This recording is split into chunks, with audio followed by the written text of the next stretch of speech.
In 2019, I bought a G-Wagon. It's a very expensive, flashy car, and it does the same thing as a $5,000 car, gets you from point A to point B at the same speed.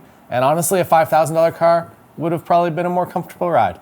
Was the G-Wagon my dream car growing up? Not really. But today I am on my way to pick up an even more exciting car. Drum roll, please. A Volvo? Okay, that's a bit weird. Why would you go from one of the most expensive luxury cars you can buy into a Volvo? Is it that I'm starting a slow conversion to become a late 90s soccer mom?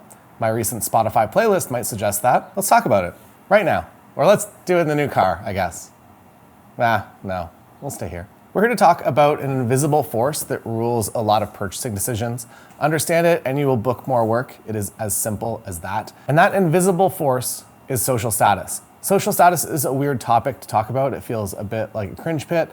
That said, it is one of the most important business and life topics to understand, or at least to be aware of. Some level of understanding here will give you an easy base to create a sustainable business and keep yourself sane. Like it or not, most transactions in life are based on social status. We all have underlying desires that are much less than reasonable. Why do we want that Porsche or that expensive handbag? When a couple is hiring a wedding photographer, they are looking for somebody that will at least match or give them social status. Conversely, couples don't want to hire someone that takes away social status. Their social status goes down if they're having a black tie wedding and the photographer shows up in Crocs and jeans. One thing I don't hear a lot in wedding photography education is how important it is to display that you're someone that will mesh with the couple on their day in terms of personality and professionalism. The good feeling that couples have about you is that they don't sense any potential embarrassment by hiring you. This is where the other games begin. Some couples gain status by hiring a button pusher, someone that they can boss around in front of their friends and family. I was this boss me around guy for a while in the beginning. Some couples gain status by hiring an equal. They respect you and your work as an artist. They want to show you off to their friends. Look at this photographer we've just hired. It's obvious what couple is a lot more ideal and enjoyable to work with. In the beginning, you're for sure going to get some of those button pusher jobs. More than half of my first season was this style of assignment, and it almost actually made me quit. These are not your ideal couples, and learning to attract your perfect couple as fast as possible is important to get you out of this button pusher stage. Now, your social status isn't just one thing that you do. It is everything you do, both for your business as well as online and as a person. Social status is emotional and it's not really quantifiable, so it is important to sell on emotion rather than something quantifiable. I'll explain a little bit more about that soon. Historically, humans are tribal creatures. There is safety in being in a tribe. There is more safety being necessary to the tribe as well. Now, social status isn't straightforward all the time. An example, my friends with the most money drive $5,000 pickup trucks. Toyota Tacoma, great truck, but they're from 2012.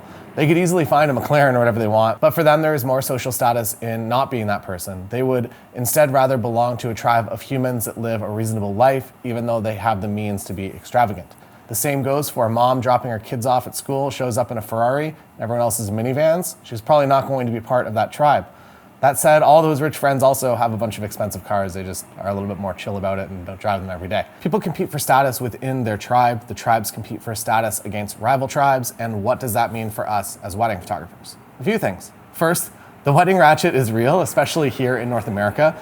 Everyone is trying to have a slightly better wedding than their last friend that got married, not by a crazy amount, but just by a little bit. There is a balance. For you, this means that if you get into a group of friends that are getting married and keep getting referred within that, each wedding is organically going to get a little bit better and it's going to have a little bit more budget than the last. Social status also has weird implications early on in your career. For example, if you have 14 followers on Instagram, you might notice the couple doesn't tag you when they post their images. If a friend was to click through the tag and see that your account has 14 followers, it would detract from the couple's social status. The effect also plays the opposite. When you're popular, they will want to brag about you. As a result, they're going to tag and promote you more organically. Easiest way to get hired to be a wedding photographer is to be part of their tribe. If how you show up on social media aligns precisely with what the couple values, you will find yourself hired and trusted very quickly. Sure, you have to be good enough, you have to have the skills. However, being good enough at photography is no longer enough. For example, around my city, which is a mid-sized city, there are well over 100 wedding photographers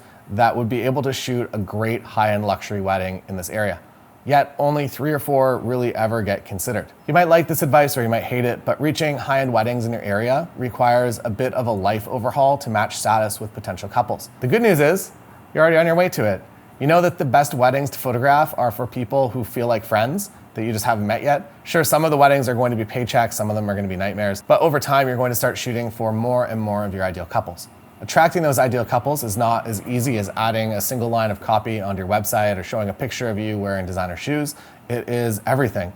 Everything that goes into your brand and everything that you display to the couple in real life and through social media. All this said, you don't have to become somebody that you're not in order to photograph somewhere nice.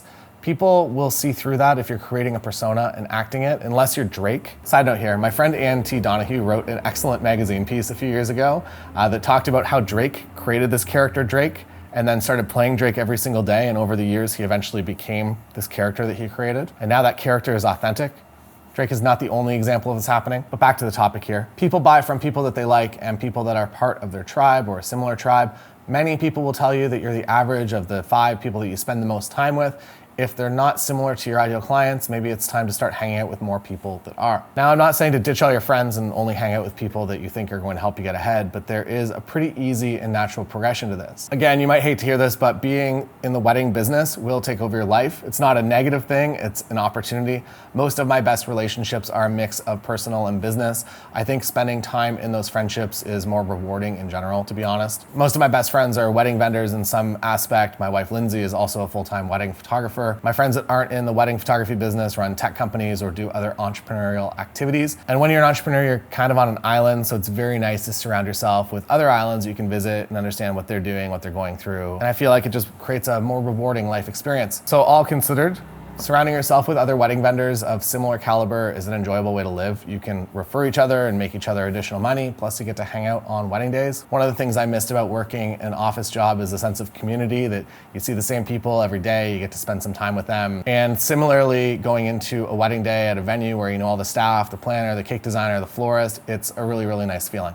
Being well connected in the industry also looks very good. It shows that you're part of the tribe, similar to your couple's tribe. Your tribe just does weddings. If social status aligns, they now not only hire you, they hire your entire team of friends, and you get to go to work together every single weekend. Now, to go a little bit deeper here, people get their status from different places, and it's tough to market yourself to all of them.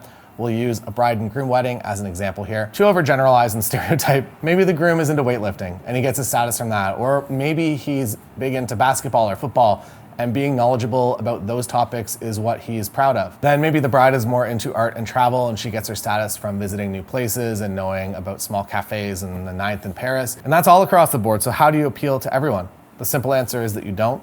We're all playing different status games, and it is impossible to compete in all of them. What has worked for me is thinking about my ideal couple more, and more specifically, the key decision makers for that couple.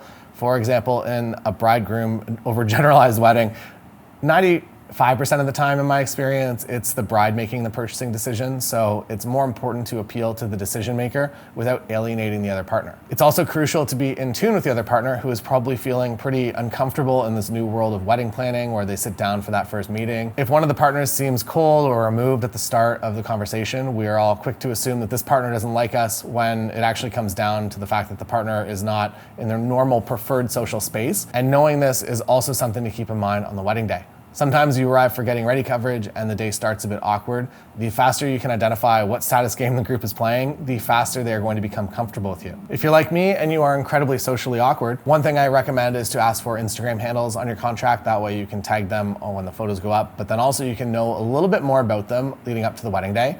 Even some of the most minor talking points and questions can break the awkwardness quickly, and that in turn gets the group acting as normal as possible and accepting you as part of the tribe for the wedding day. As part of the tribe, you will create significantly better work that is more true to the day, and you'll get access to more authentic moments. My tribe was not that of the G-Wagon crew. While it was an impressive vehicle and had people stopping me at gas stations to talk about it, it was honestly a little bit embarrassing to drive around town. It was not helping me to attract my ideal clients, and if anything, my ideal clients probably felt a little bit weird about it. So the conclusion here is that if you want to run a high volume business that borders in the luxury space or is in the luxury space, it requires a lot of thought at every touch point, digital and in person, from what you show on your stories to what you wear to sessions, and also the clients and the couples that you promote on your website and social media. Now, one quick way to get social status is a new program that we're running over at Focal, And the idea was simple. It began as lead generation. So in our test program, we ran it for 2 months and we generated 800 leads for photographers. And there are 20 photographers in it. So each photographer got about 40 leads. My wife, Lindsay, exceeded expectations and had to stop the program because she was getting too busy. She generated 40 leads in 22 days. I've been running this system for 2 days and I've already booked 1 wedding from it, which is crazy. So the system begins with lead generation, but that's not the most impressive part. The most impressive part is that you essentially will have an employee. So one of the salespeople at Focal will actually kind of act as your studio manager or your salesperson. And when those new leads come in, they will be responding to them and they will be closing those sales. So this obviously has a lot of benefits. One of them being that you can just go and live your life and someone's booking you work. But the other benefit from a social status aspect is that you now have an employee working for you, and that obviously elevates how professional your business is. I'm gonna say, unless somebody is running maybe a studio with their partner and maybe one of them is the email person, or it's a multi-photographer studio and they have like 5, 6, 10 different shooters, there's probably a studio manager or somebody within that. But if a couple is reaching out to 10 different photographers and they're all just solo photographer studios, and you are the only one that has a studio manager, you are just gonna look a heck of a lot more professional and you are gonna get that social status check mark. And because Focal is a pretty small company, we are taking applications. So if you wanna be part of this program, there's a link down below, apply, and we can go from there. That's all for me today. Goodbye.